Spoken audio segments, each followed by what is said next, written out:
Fa mikasika izay fampianarana izay hatrany fahateren'ny trano fifandaminana eo amin'ny fahazarana fahatapahan-jiro matetika olana eo amin'ny trano fivoahana sy ny trano fidiovana tsy fandriampahalemana ampahany fotsiny ireo amin'ny fahoriana izay tsy maintsy aretan'ireo zanaka malagasy izay te ho tafita manohy fahalalana ny vontovorona mipetraka amin'ny sitean'ny mpianatra nanatanteraka fanadihadiana fohifohy amin'ny zava-misy iainan'ireo mpianatra ireo ary ny mpanao gazetintsika teto amin'ny fahitalavitra record arahantsika amin'ny ity andro ity any tapany voalohany amin'izay fanadihadiana izay.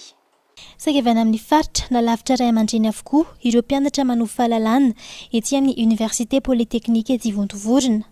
Natao ho fitsinjovana ireo zanaka malagasy izay milofo sy te ho tafita amin'ny fianarana ireny indrindra no nanaovana ny site universitaire.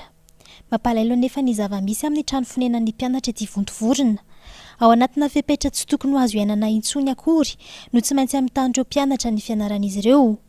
Raha toa tokony ho mpianatra 3 no mipetraka amina efitrano iray dia tafakatra hatrany amin'ny 4 na 7 izy ireo no tsy maintsy miara-mipetraka.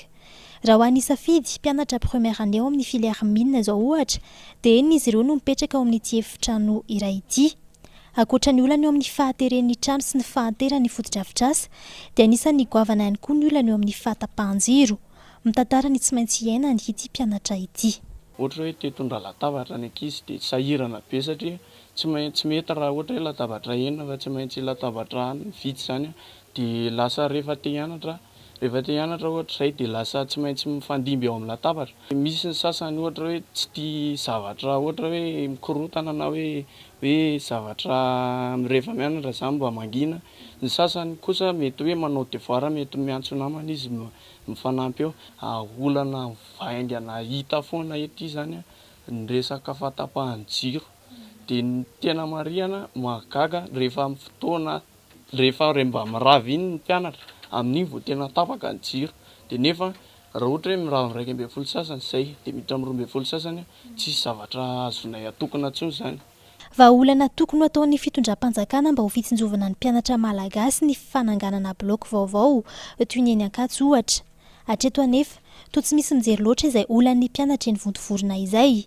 Ireo mpitondra rahateo tsy misy mampianatra ny zanany ety fa saika mandefa azy ireo any ivelany hatrany ka tsy mahita ny fahoriana reto mpianatra malagasy ireto.